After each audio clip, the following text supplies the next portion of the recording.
1945 সাল, ভয়ঙ্কর ঝড়ের রাত। একটি সামরিক বিমান অন্ধকার আকাশে উড়ছে।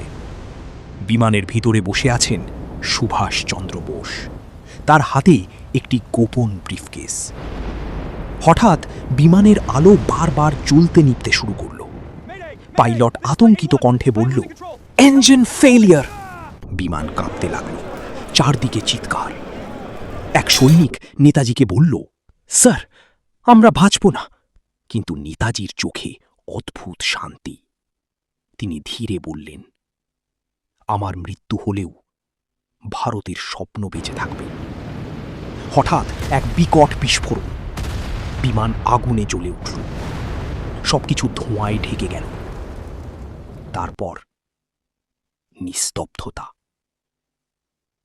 পরদিন সকালে জঙ্গলের ভিতরে ভাঙা বিমানের ধ্বংসাবশেষ পাওয়া গেল, কিন্তু নেতাজির কোনো খোঁজ নেই। এক ব্রিটিশ অফিসার ফিস ফিস করে বলল, ইম্পসিবল, হি ভ্যানিশড।